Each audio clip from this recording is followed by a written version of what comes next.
എല്ലാ വിദ്യാർത്ഥികൾക്കും പുതിയൊരു വീഡിയോയിലേക്ക് സ്വാഗതം. ഈ വർഷത്തെ +2 സേ ഇംപ്രൂവ്മെൻ്റ് പരീക്ഷയെക്കുറിച്ചുള്ള വിദ്യാർത്ഥികൾക്കുള്ള സംശയങ്ങൾക്കെല്ലാമുള്ള ഉത്തരങ്ങൾ ഉൾപ്പെടുത്തിക്കൊണ്ടുള്ളതാണ് ഈ ഒരു വീഡിയോ.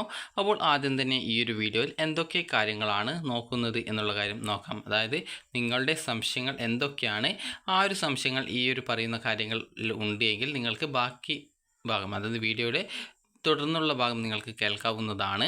അപ്പോൾ ആദ്യം തന്നെ വിദ്യാർത്ഥികൾ ചോദിക്കുന്ന കാര്യമായിരിക്കും ഈ ഒരു +1 സേ ഇംപ്രൂവ്മെൻ്റ് പരീക്ഷ എപ്പോഴാണ് നടക്കുക എന്നുള്ളത്.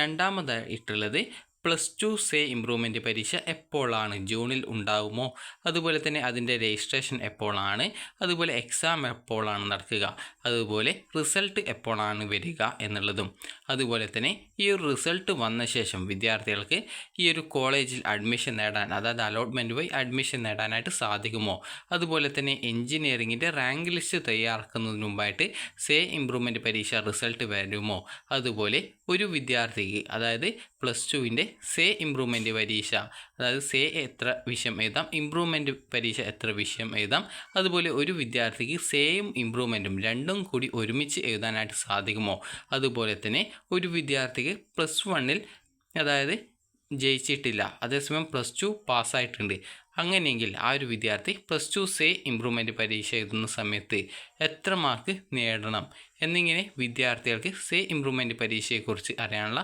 എല്ലാ സംശയങ്ങളും ഈ ഒരു വീഡിയോ വഴി മനസ്സിലാക്കാനായിട്ട് സാധിക്കുന്നതാണ്. അപ്പോൾ ആദ്യം തന്നെ നമുക്ക് ഈ ഒരു +2 സേ ഇംപ്രൂവ്മെൻ്റ് പരീക്ഷയ്ക്ക് മുമ്പായിട്ട് +1 സേ ഇംപ്രൂവ്മെൻ്റ് പരീക്ഷ എപ്പോഴാണ് എന്നുള്ളത് നോക്കാം. +1 സേ ഇംപ്രൂവ്മെൻ്റ് പരീക്ഷ നടത്തപ്പെടുക ഈ ഒരു 2025 +1 പബ്ലിക് എക്സാമിനേഷൻ്റെ കൂടെയാണ്. അപ്പോൾ ഈ വർഷത്തെ +1 ആ ഒരു എക്സാമിൻ്റെ സർക്കുലറിൽ ഈ ഒരു കാര്യം സൂചിപ്പിച്ചിട്ടുണ്ട്. അതായത് ഈ ഒരു സേ ഇംപ്രൂവ്മെൻ്റ് പരീക്ഷ അടുത്ത വർഷത്തെ 2025 +1 സേ ഇംപ്രൂവ്മെൻ്റ് പരീക്ഷ, അതായത് +1 പബ്ലിക് എക്സാമിനേഷൻ്റെ കൂടെയാണ് നടത്തപ്പെടുക എന്നുള്ളത്. അപ്പോൾ ഇതിൽ എന്തെങ്കിലും മാറ്റം വരികയാണെങ്കിൽ ഓഗസ്റ്റ് മാസം DHSC വെബ്സൈറ്റിൽ അതുമായി ബന്ധപ്പെട്ടുള്ള സർക്കുലർ വരുന്നതാണ്. അപ്പോൾ നിലവിൽ ഈ ഒരു പരീക്ഷ നടത്താൻ തീരുമാനിച്ചിട്ടുള്ളത് 2025 +1 പബ്ലിക് എക്സാമിനേഷൻ്റെ ഒപ്പമായാണ്. ഇനി വിദ്യാർത്ഥികൾ ചോദിച്ചിട്ടുണ്ടായിരുന്ന പ്രധാനപ്പെട്ട സംശയമാണ് രണ്ടാം വർഷ ഹയർ സെക്കൻഡറി, അതായത് +2 സേ ഇംപ്രൂവ്മെൻ്റ് പരീക്ഷ എപ്പോഴാണ് വരിക എന്നുള്ളത്. അപ്പോൾ +2 സേ ഇംപ്രൂവ്മെൻ്റ് പരീക്ഷ നടത്തുക ഈ ഒരു ജൂൺ മാസത്തിലാണ്. ഇതിൻ്റെ രജിസ്ട്രേഷൻ വരുന്നത് വിദ്യാർത്ഥികളുടെ +2വിൻ്റെ റിസൾട്ട് വന്ന ശേഷം തൊട്ടടുത്ത ദിവസമാണ്. അപ്പോൾ ആ ഒരു ദിവസം, അതായത് ഏകദേശം നിങ്ങൾക്ക് 4 ദിവസമാണ് രജിസ്ട്രേഷനായിട്ട് കിട്ടുക. അപ്പോൾ ആ ഒരു സമയം നിങ്ങൾ ഏത് സ്കൂളിലാണോ പരീക്ഷയ്ക്ക് രജിസ്ട്രേഷൻ ചെയ്തിട്ടുണ്ടായിരുന്നത് ആ ഒരു സ്കൂളിലാണ് നിങ്ങൾ ഈ ഒരു നിങ്ങളുടെ അപേക്ഷയും ഫീസും അതുപോലെ തന്നെ നിങ്ങളുടെ ആ ഒരു റിസൾട്ടിൻ്റെ +2 റിസൾട്ടിൻ്റെ ഒരു പ്രിൻ്റ് ഔട്ടും നൽകേണ്ടതായിട്ടുള്ളത്. ഇനി വിദ്യാർത്ഥികൾക്ക് ഈ ഒരു സേ ഇംപ്രൂവ്മെൻ്റ് പരീക്ഷ രജിസ്ട്രേഷൻ ചെയ്യുന്നതിനുള്ള യോഗ്യത എന്ന് പറയുന്നത് ഇപ്പോൾ നടന്നുകൊണ്ടിരിക്കുന്ന 2024 സേ ഇംപ്രൂവ്മെൻ്റ് പരീക്ഷയ്ക്ക് രജിസ്ട്രേഷൻ ചെയ്തിട്ടുള്ള വിദ്യാർത്ഥികൾക്ക് മാത്രമേ ഈ ഒരു പരീക്ഷയ്ക്ക് അതായത് ഈ 2024 നടക്കുന്ന ഈ ഒരു +2 പബ്ലിക് എക്സാമിനേഷന് രജിസ്ട്രേഷൻ ചെയ്തിട്ടുള്ള വിദ്യാർത്ഥികൾക്ക് മാത്രമേ ഈ 2024 സേ ഇംപ്രൂവ്മെൻ്റ് പരീക്ഷയ്ക്ക് രജിസ്ട്രേഷൻ ചെയ്യാനായിട്ട് പറ്റൂ. അതായത് ഇപ്പോൾ നടന്നുകൊണ്ടിരിക്കുന്ന പരീക്ഷയ്ക്ക് രജിസ്ട്രേഷൻ ചെയ്തിട്ടുള്ള വിദ്യാർത്ഥികൾക്ക് മാത്രമേ സേ ഇംപ്രൂവ്മെൻ്റ് പരീക്ഷയ്ക്ക് രജിസ്ട്രേഷൻ ചെയ്യാൻ സാധിക്കുള്ളൂ. അത് നിങ്ങൾ കമ്പാർട്ട്മെൻറ്റലായിട്ടുള്ള വിദ്യാർത്ഥികൾ ആണെങ്കിലും റെഗുലറായിട്ട്, അതായത് ഇപ്പോൾ +2 ആദ്യമായിട്ട് പരീക്ഷ എഴുതുന്ന വിദ്യാർത്ഥികൾ ആയിരുന്നാലും ഈ ഒരു 2024 നടക്കുന്ന പബ്ലിക് എക്സാമിനേഷൻ രജിസ്ട്രേഷൻ ചെയ്തെങ്കിൽ മാത്രമേ ഈ ഒരു സേ ഇംപ്രൂവ്മെൻ്റ് പരീക്ഷ രജിസ്ട്രേഷൻ ചെയ്യാൻ സാധിക്കുള്ളൂ. അതുപോലെ എഴുത്തു പരീക്ഷയിൽ വിദ്യാർത്ഥികൾക്ക് D+ ഗ്രേഡ്, അതായത് 2 വർഷം കൂടി നിങ്ങൾക്കറിയാം D+ എങ്കിലും കിട്ടണമെന്നുണ്ടെങ്കിൽ 36, അതായത് 60 മാർക്കിൻ്റെ സബ്ജക്റ്റിൽ 36 മാർക്ക് 2 വർഷം കൂടിയിട്ട് നേടണം. അതായത് എഴുത്തു പരീക്ഷയിൽ നേടണം. 80 മാർക്കിൻ്റെ സബ്ജക്റ്റിൽ 48 മാർക്ക് 2 വർഷം കൂടി നേടണം. അങ്ങനെയെങ്കിൽ മാത്രമേ ഒരു വിദ്യാർത്ഥി പാസ്സാവൂ എന്നുള്ളത് നിങ്ങൾക്ക് അറിയാവുന്ന ഒരു കാര്യമാണ്. അപ്പോൾ ഇങ്ങനെ വരുന്ന സാഹചര്യത്തിൽ വിദ്യാർത്ഥിക്ക് D+ ഗ്രേഡാണ് കിട്ടുക. അപ്പോൾ D+ ഗ്രേഡെങ്കിലും മിനിമം, അതായത് D+ എന്ന് പറഞ്ഞാൽ ഈ ഒരു, അതായത് ആ ഒരു ടോട്ടൽ നോക്കുന്ന സമയത്ത് D+ ഗ്രേഡ് 30% മാർക്ക് ആണ് D+ ഗ്രേഡായിട്ട് വരിക. അപ്പോൾ ആ ഒരു 30% മാർക്കെങ്കിലും ലഭിക്കാതിരിക്കുന്ന വിദ്യാർത്ഥികൾക്ക് ഈ ഒരു സേ ഇംപ്രൂവ്മെൻ്റ് പരീക്ഷയ്ക്ക് രജിസ്ട്രേഷൻ ചെയ്യാം. അതുപോലെ തന്നെ ഇംപ്രൂവ്മെൻ്റ് പരീക്ഷ എഴുതാനായിട്ട് സാധിക്കുക ഈ ഒരു +2വിൽ റെഗുലറായിട്ട് പഠിച്ച് പരീക്ഷ എഴുതുന്ന വിദ്യാർത്ഥികൾക്ക് മാത്രമാണ്. കമ്പാർട്ട്മെൻ്റൽ വിദ്യാർത്ഥികൾക്ക് ഇംപ്രൂവ്മെൻ്റ് പരീക്ഷ എഴുതുന്നതിനായിട്ട് സാധിക്കുന്നതല്ല. അതുപോലെ റെഗുലർ വിദ്യാർത്ഥികൾക്ക് ഒരു വിഷയം മാത്രമേ ഇംപ്രൂവ്മെൻ്റ് ചെയ്യാനായിട്ട് സാധിക്കുള്ളൂ. ഒന്നിൽ കൂടുതൽ വിഷയം ഇംപ്രൂവ്മെൻ്റ് ചെയ്യാനായിട്ട് സാധിക്കുന്നതല്ല. അതേസമയം ഈ ഒരു സേ ഇമ്പ്രൂവ്മെൻറ്റ്, അതായത് സേ പരീക്ഷ, അതായത് ഈ ഒരു +2 സേ പരീക്ഷ എന്ന് പറഞ്ഞാൽ സേവ് എ ഇയർ എന്നുള്ളതാണ്.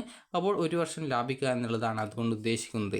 അപ്പോൾ നിങ്ങൾ റെഗുലറായിട്ടോ അല്ലെങ്കിൽ കമ്പാർട്ട്മെൻറ്റലായിട്ടോ +2 പരീക്ഷ എഴുതിയ ശേഷവും D+ ഗ്രേഡ്, അതായത് നിങ്ങൾക്ക് ആ ഒരു വിഷയത്തിന് D+ ഗ്രേഡ് കിട്ടിയിട്ടില്ല, അല്ലെങ്കിൽ നിങ്ങൾക്ക് അതായത് ഒരു സബ്ജക്റ്റ് പാസ്സാവുന്നതിനായിട്ട് 2 വർഷം കൂടി 36 മാർക്ക് വേണം, ആ ഒരു മാർക്ക് കിട്ടിയിട്ടില്ല, അല്ലെങ്കിൽ ഒരു വിദ്യാർത്ഥിക്ക് 48 മാർക്ക് 80-ൽ 2 വർഷം കൂടി ജയിക്കാനായിട്ട് വേണം, ആ ഒരു മാർക്ക് കിട്ടിയിട്ടില്ല എങ്കിൽ D+ ഗ്രേഡ് ആയിരിക്കും, D+ ഗ്രേഡിൽ താഴെയായിരിക്കും, അതായത് D ഗ്രേഡോ അല്ലെങ്കിൽ E ഗ്രേഡോ ആയിരിക്കും ഉണ്ടാവുക. അപ്പോൾ അങ്ങനെയുള്ള വിദ്യാർത്ഥികൾക്ക് ഏതൊക്കെ വിഷയങ്ങൾക്കാണോ നിങ്ങൾ തോറ്റിട്ടുള്ളത്, അതായത് മുഴുവൻ വിഷയങ്ങൾക്ക് എത്ര വിഷയം തോറ്റിട്ടുണ്ടോ അത്രയും വിഷയങ്ങൾ ഈ ഒരു സേ പരീക്ഷയ്ക്ക് രജിസ്ട്രേഷൻ ചെയ്യാനായിട്ട് സാധിക്കുന്നതാണ്. അപ്പോൾ അതുകൊണ്ട് തന്നെ നിങ്ങൾ +2 എത്ര വിഷയം, ഉദാഹരണത്തിന് 6 വിഷയം പരാജയപ്പെട്ടിട്ടുണ്ടെങ്കിൽ ആ ഒരു 6 വിഷയവും നിങ്ങൾക്ക് സേ പരീക്ഷയ്ക്ക് രജിസ്ട്രേഷൻ ചെയ്യാം. ഇംപ്രൂവ്മെൻറ്റ് പരീക്ഷ ഒരു വിഷയം മാത്രമാണ് ജയിച്ചിട്ടുള്ള വിദ്യാർത്ഥികൾക്ക് മാർക്ക് മെച്ചപ്പെടുത്തുന്നതിനായിട്ട് എഴുതാനായിട്ട് രജിസ്ട്രേഷൻ ചെയ്യാനായിട്ട് സാധിക്കുള്ളൂ. അതുപോലെ തന്നെ ഒരു വിദ്യാർത്ഥിക്ക് ഒന്നുകിൽ സേ അല്ലെങ്കിൽ ഇംപ്രൂവ്മെൻറ്റ് പരീക്ഷയ്ക്ക് മാത്രമേ രജിസ്ട്രേഷൻ ചെയ്യാൻ സാധിക്കുള്ളൂ. അല്ലാതെ ഒരു വിഷയം സേയും അതുപോലെ ഒരു വിഷയം ഇംപ്രൂവ്മെൻറ്റിനും ചെയ്യാൻ സാധിക്കില്ല. അതുപോലെ തന്നെ +2 പരാജയപ്പെട്ടിട്ടുള്ള വിദ്യാർത്ഥികൾ, അതായത് D+ ഗ്രേഡിൽ താഴെ കിട്ടിയിട്ടുള്ള വിദ്യാർത്ഥികൾ സേ പരീക്ഷയാണ് എഴുതേണ്ടത്. അതുപോലെ സേ പരീക്ഷയ്ക്ക് ഒരു പേപ്പറിന് 175 രൂപ പ്ലസ് അതുപോലെ തന്നെ ഈ ഒരു 40 രൂപ സർട്ടിഫിക്കറ്റ് ഫീസാണ് വരിക. അതുപോലെ തന്നെ വിദ്യാർത്ഥികൾക്ക്, അതായത് ഈ ഒരു ഇംപ്രൂവ്മെൻറ്റ് പരീക്ഷയ്ക്ക് ആകെ ഒരു വിഷയമാണ് ഇംപ്രൂവ്മെൻറ്റ് ചെയ്യാൻ സാധിക്കുക, അതിന് 500 രൂപ ഫീസും അതുപോലെ 40 രൂപ സർട്ടിഫിക്കറ്റ് ഫീസുമാണ് വരിക.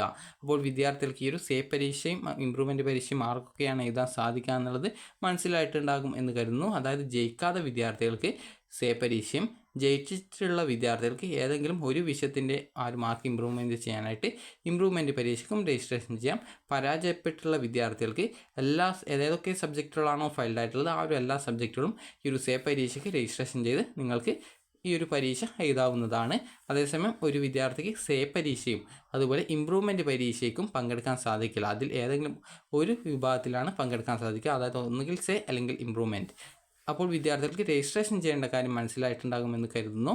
അപ്പോൾ ഇനി ഈ ഒരു പരീക്ഷ എപ്പോഴാണ് ഉണ്ടാവുക എന്നുള്ളതാണ്. പരീക്ഷ നടത്തപ്പെടുക, അതായത് നിങ്ങളുടെ റിസൾട്ട് വന്ന ശേഷം തൊട്ടടുത്ത ദിവസമാണ് രജിസ്ട്രേഷൻ ചെയ്യാനായിട്ടുള്ള അവസരം ലഭിക്കുക എന്നുള്ളത് പറഞ്ഞു. അപ്പോൾ ആ ഒരു സമയത്ത് നിങ്ങൾ കറക്റ്റായിട്ട് ശ്രദ്ധിച്ച് ആ ഒരു അപേക്ഷ സ്കൂളിൽ നൽകേണ്ടതാണ്. ഈ ഒരു ഡേറ്റ് മാറി, അതായത് നിങ്ങൾക്കിപ്പോൾ ഉദാഹരണത്തിന് 7-ാം തീയതി വരെയാണ് രജിസ്ട്രേഷൻ ഉള്ളത് എങ്കിൽ 8-ാം തീയതി പോയി കഴിഞ്ഞാൽ പിന്നീട് സ്കൂളിൽ നിന്ന് നിങ്ങളുടെ അപേക്ഷയോ ഫീസോ അല്ലെങ്കിൽ നിങ്ങൾക്ക് പിന്നീട് അപേക്ഷിക്കുന്നതിനോ അവസരം കിട്ടുന്നതല്ല. അതുകൊണ്ട് തന്നെ നിങ്ങൾക്ക് എപ്പോഴാണ് ഈ ഒരു സേ ഇംപ്രൂവ്മെൻറ്റ് പരീക്ഷയുടെ നോട്ടിഫിക്കേഷൻ വന്നിട്ടുള്ളത്, അതായത് പരീക്ഷയുടെ റിസൾട്ട് വന്ന ശേഷം തൊട്ടടുത്ത ദിവസം തന്നെ വരും എന്ന് പറഞ്ഞു. അപ്പോൾ ആ ഒരു സമയത്ത് തന്നെ വിദ്യാർത്ഥികൾ സ്കൂളിൽ പോയിട്ട് അപേക്ഷ നൽകാനായിട്ട് ശ്രദ്ധിക്കേണ്ടതാണ്. അതുപോലെ തന്നെ ഇതിൻ്റെ എക്സാമിനേഷൻ നടത്തപ്പെടുക ഈ ഒരു ജൂൺ മാസം ഏകദേശം 20-ാം തീയതിക്ക് ശേഷമാണ്, അതായത് അവസാനത്തെ വീക്കിലാണ് വരിക. അപ്പോൾ ആ ഒരു രജിസ്ട്രേഷൻ, അത് നിങ്ങൾക്ക് പഠിക്കാൻ 25 ദിവസം മാത്രമേ കിട്ടുള്ളൂ. അപ്പോൾ അതുകൊണ്ട് തന്നെ ആ ഒരു സമയത്തിനുള്ളിൽ ഏതൊക്കെ സബ്ജക്റ്റ് പരാജയപ്പെട്ടിട്ടുണ്ടോ ആ ഒരു സബ്ജക്റ്റ് രജിസ്ട്രേഷൻ ചെയ്ത് പഠിക്കാനായിട്ട് ആരംഭിക്കണം. അതിനുശേഷം ഇതിൻ്റെ റിസൾട്ട് വരുന്നത് ജൂലൈ ലാസ്റ്റാണ്. അപ്പോൾ ഈ വർഷം വന്നിട്ടുണ്ടായിരുന്നത് ജൂലൈ 21-ാം തീയതിയാണ് ഇതിൻ്റെ ഈ ഒരു സേ ഇംപ്രൂവ്മെൻറ്റ് പരീക്ഷയുടെ റിസൾട്ട് വന്നിട്ടുണ്ടായിരുന്നത്. വാല്യുവേഷൻ എത്രത്തോളം പെട്ടെന്ന് നടക്കുന്നുവോ അതിനനുസരിച്ച്, അതുപോലെ നിങ്ങളുടെ മാർക്ക് എത്രത്തോളം പെട്ടെന്ന് സൈറ്റിലേക്ക് അപ്ലോഡ് ചെയ്യുന്നോ അതിനനുസരിച്ചിട്ടാണ്, അതായത് ടാബുലേഷൻ വർക്കുകളൊക്കെ കംപ്ലീറ്റ് ആയതിനു ശേഷമാണ് റിസൾട്ട് വരിക. അപ്പോൾ നിങ്ങൾക്ക് കഴിഞ്ഞ വർഷം ഏകദേശം ഈ ഒരു ജൂലൈ 21-ാം തീയതിയാണ് വന്നിട്ടുള്ളത്, എന്നാൽ ഇത്തവണ അത് നേരത്തെ വരാനാണ് സാധ്യതയുള്ളത്. അതായത് ഏകദേശം എക്സാം കഴിഞ്ഞ് ഏകദേശം 2 ആഴ്ചക്കുള്ളിൽ റിസൾട്ട് വരാനാണ് സാധ്യതയുള്ളത്. ഇനി വിദ്യാർത്ഥികൾ ചോദിച്ചിട്ടുണ്ടായിരുന്ന അടുത്ത കാര്യമാണ്, വിദ്യാർത്ഥികൾ സേ ഇംപ്രൂവ്മെൻറ്റ് പരീക്ഷ എഴുതുകയാണ് എങ്കിൽ വിദ്യാർത്ഥികൾക്ക് കോളേജിൽ അലോട്ട്മെൻറ്റ് വഴി അഡ്മിഷൻ കിട്ടുമോ എന്നുള്ളത്. അപ്പോൾ നിലവിൽ ഈ ഒരു കോളേജുകൾ, അതായത് വിവിധ യൂണിവേഴ്സിറ്റികളുടെ അലോട്ട്മെൻറ്റ് പ്രോസസ്സ് നടത്തപ്പെടുന്നത് ജൂൺ മാസം അവസാനത്തോടെ അല്ലെങ്കിൽ പകുതിയോടെ ആയിരിക്കും. അപ്പോൾ അതുകൊണ്ട് തന്നെ ആ ഒരു സമയത്ത് ഈ ഒരു പരാജയപ്പെട്ടിട്ടുള്ള വിദ്യാർത്ഥികൾക്ക് ഈ ഒരു അലോട്ട്മെൻറ്റിൽ പങ്കെടുക്കുന്നതിനായിട്ട് അവസരം ആ ഒരു ഘട്ടത്തിൽ സാധിക്കുന്നതല്ല, അതായത് ആ ഒരു ഘട്ടത്തിൽ ജയിക്കാത്തത് കൊണ്ട് തന്നെ അപേക്ഷ നൽകാനായിട്ട് സാധിക്കില്ല. അപ്പോൾ അങ്ങനെയുള്ള വിദ്യാർത്ഥികൾക്ക് യൂണിവേഴ്സിറ്റികൾ ലേറ്റ് രജിസ്ട്രേഷൻ എന്നുള്ള രീതിയിൽ ഏകദേശം 3-4 അലോട്ട്മെൻറ്റുകൾ കഴിയുന്ന സമയത്ത് ലേറ്റ് രജിസ്ട്രേഷൻ എന്ന് പറഞ്ഞുകൊണ്ട് ഒരു രജിസ്ട്രേഷൻ നടത്താറുണ്ട്. അപ്പോൾ ആ ഒരു സമയത്ത് നിങ്ങൾക്ക് അതുവരെ അപേക്ഷ നൽകാൻ സാധിക്കാതിരുന്ന വിദ്യാർത്ഥികൾക്ക് ആ ഒരു ഘട്ടത്തിൽ രജിസ്ട്രേഷൻ ചെയ്യാവുന്നത് ആണ്. കാരണം നിരവധി കോളേജുകൾ നിരവധി കോഴ്സുകൾക്ക് സീറ്റ് വേക്കൻസി ഉണ്ടാവാറുണ്ട്. അതുകൊണ്ട് തന്നെ വിദ്യാർത്ഥികൾ സീറ്റ് ഫുള്ളായി പോകുമെന്നുള്ളത് കരുതി ടെൻഷനൊന്നും അടിക്കേണ്ട ആവശ്യമില്ല. ആ ഒരു ഘട്ടത്തിൽ നിങ്ങൾക്ക് ലേറ്റ് രജിസ്ട്രേഷൻ വഴി, അതായത് നിങ്ങൾക്ക് അറിയാം +1 നിങ്ങൾ അഡ്മിഷൻ നേടുന്ന സമയത്ത് സപ്ലിമെൻ്ററി അലോട്ട്മെൻറ്റ് എന്ന് പറഞ്ഞുകൊണ്ട് ഒരു അലോട്ട്മെൻറ്റ് കേട്ടിട്ടുണ്ടാകും. അതേ രീതിയിൽ തന്നെയാണ് യൂണിവേഴ്സിറ്റികളിൽ ലേറ്റ് രജിസ്ട്രേഷൻ എന്നുള്ള രീതിയിൽ ഒരു രജിസ്ട്രേഷൻ നടത്തപ്പെടുക. അതുപോലെ ചില യൂണിവേഴ്സിറ്റികൾ സപ്ലിമെൻ്ററി എന്നുള്ള രീതിയിൽ തന്നെയാണ് ആ ഒരു രജിസ്ട്രേഷൻ ആ ഒരു പേരിലാണ് അറിയപ്പെടുക. അപ്പോൾ ആ ഒരു സമയത്ത് നിങ്ങൾക്ക് രജിസ്ട്രേഷൻ ചെയ്തുകൊണ്ട് ആ ഒരു അലോട്ട്മെൻറ്റുകളിൽ പങ്കെടുത്ത് നിങ്ങൾക്ക് ഏതെങ്കിലും കോളേജിൽ അലോട്ട്മെൻറ്റ് കിട്ടുകയാണെങ്കിൽ ആ ഒരു ഘട്ടത്തിൽ കോളേജിൽ അഡ്മിഷൻ നേടാവുന്നതാണ്. കാരണം ഓരോ അലോട്ട്മെൻറ്റ് കഴിയുന്ന സമയത്തും കോളേജുകൾ സീറ്റ് വേക്കൻസി ഉണ്ടാവാറുണ്ട്. കാരണം ഈ ഒരു ആദ്യം നടക്കുക ഈ ഒരു യൂണിവേഴ്സിറ്റിയുടെ അലോട്ട്മെൻറ്റുകളാണ്. അതിനുശേഷമായിരിക്കും എഞ്ചിനീയറിംഗ് അതുപോലെ തന്നെ മെഡിക്കൽ അലോട്ട്മെൻറ്റുകൾ നടത്തപ്പെടുക. അതുകൊണ്ട് തന്നെ ആ ഒരു ഘട്ടത്തിൽ കോളേജുകളിൽ അഡ്മിഷൻ നേടുന്ന വിദ്യാർത്ഥികൾ TC ഒക്കെ വാങ്ങി ആ ഒരു എഞ്ചിനീയറിംഗ് അതുപോലെ മെഡിക്കൽ കോളേജുകളിലേക്ക് ജോയിൻ ചെയ്യാറുണ്ട്. അപ്പോൾ അങ്ങനെ നിരവധി സീറ്റുകൾ വേക്കൻ്റ് ആയിട്ട് പിന്നീടും വരാറുണ്ട്. ഈ വർഷവും നിരവധി സീറ്റുകൾ വേക്കൻ്റ് ആയിട്ടുണ്ടായിരുന്നു.